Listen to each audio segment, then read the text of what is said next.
आप लोग जो निकाले उसमें शोभा यात्रा तो अब काफ़ी भव्य थी, लेकिन मैं चाहता हूँ कि ये क्या संदेश देना चाहते हैं आप? ये शोभा यात्रा तो पूरे देश में निकल रही है, लेकिन एक गाना बजता है कि राम जी की सेना चली। तो आखिर में ये राम जी की सेना कैसे चलती है और क्यों चलती है, एक प्रश्न है। राम जी की सेना चली वो किसी पे विजय प्राप्त करने के लिए नहीं। जैसे रावण के अत्याचार से पूरा धरती जगमगाने लगी तो राम जी की सेना चली, और राम जी की जब सेना चली तो उसके बीच में समुद्र आ गया, तो राम जी की सेना ने उस समुद्र को भी बांध दिया। वैसे ही हिंदू समाज के ऊपर एक बहुत बड़ा धब्बा लगा था, और वो धब्बा बाबर ने लगाया था। मंदिर को तोड़ करके, हमारे आराध्य के मंदिर को तोड़ करके उसने मस्जिद ऊपर से बनाया था, और उसके लिए हिंदू समाज 500 वर्ष तक संघर्ष किया, और उस संघर्ष का नतीजा रहा कि वो काला धब्बा भी मिटा। और हम हिंदू समाज के लोग एक नारा लगाते थे कि राम लला हम आएंगे, मंदिर वहीं बनाएंगे। एक संकल्प हमने लिया था और वो संकल्प पूरा हुआ। और जो हमारे प्रभु राम टेंट के मंदिर में टेंट में रहा करते थे, वो भव्य मंदिर में प्रवेश कर रहे हैं।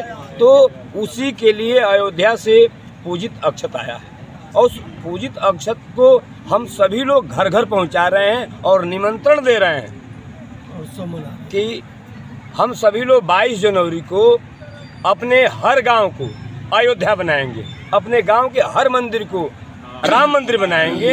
इस संकल्प को लेकर के गांव गांव शहर शहर हम लोग घूम रहे हैं, ताकि हमारे यहाँ हर गांव, भारत की हर धरती जो है कि अयोध्या हो जाए। और जैसे भगवान राम वन से आए थे तो दिवाली मनी थी, अब हम लोग का सौभाग्य है कि हम लोग 2 दिवाली मनाएंगे। एक दो जो दिवाली मनाते हैं वो दिवाली मनाएंगे, और 22 जनवरी को जिस दिन भगवान हमारे प्रभु राम भव्य मंदिर में प्रवेश करेंगे, उस दिन भी हम लोग भव्य दिवाली मनाएंगे और अपने घर को अयोध्या जैसे सजाएंगे। इन्हीं के लिए हम लोग जो है कि गांव गांव शहर शहर घूम रहे हैं और बताने के लिए घूम रहे हैं कि हमें अपने मंदिर को अयोध्या जैसे बनाना है, अपने घर को अयोध्या बनाना है। इसके लिए शोभा यात्रा निकली है। जय श्री राम। गुड्डू बाबा भागलपुर का निवासी हूँ।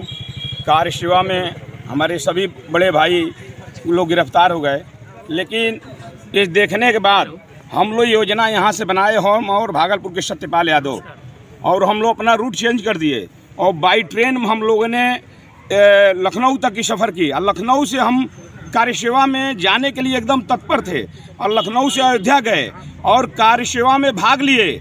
जो बाबरी मस्जिद थी, जो 451 वर्ष पहले बाबर ने बनाया था, उसको ध्वस्त किया गया। उस ध्वस्त करने में हम लोग का योगदान रहा, हम लोग बढ़ चढ़ के हिस्सा लिए। और समझ लीजिए कि 72 घंटा तक हम लोग बिना खाए पिए, सत्यपाल यादव और हम दोनों लोग भागलपुर से जाकर वहाँ पे कार्य सेवा किए। और कार्य सेवा करने के बाद हम लोग जब ख़त्म हो गया कार्यक्रम, तो हम लोग बाई ट्रेन अपने घर आए। और अपने घर आने के बाद ये जब वहाँ से प्रसाद लाए थे, उस प्रसाद का हम लोगों ने अपने गांव में वितरण जब शुरू किया, तुरंत पुलिस को सूचना दिया और प्रशासन हम लोग को ढूंढने में लग गई।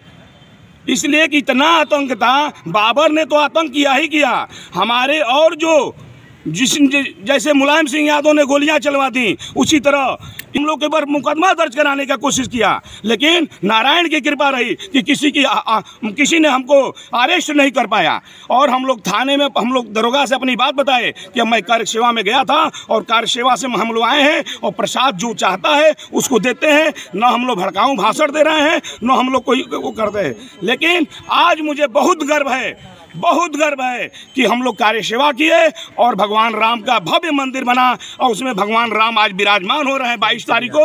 और 22 तारीख को मैं भी एक प्रतिज्ञा किया हूं कि मेरे यहाँ कार्यक्रम हमने शाम को रखा है, जो माननीय सोनू शुक्ल जी के द्वारा शाम को कार्यक्रम है, जो भगवान राम के उसमें समझिए कि प्रवचन का कार्यक्रम, उनके भक्ति गीत का कार्यक्रम रखा गया है, वो शाम को मनाया जाएगा। जय श्री राम, जय श्री राम, जय श्री राम।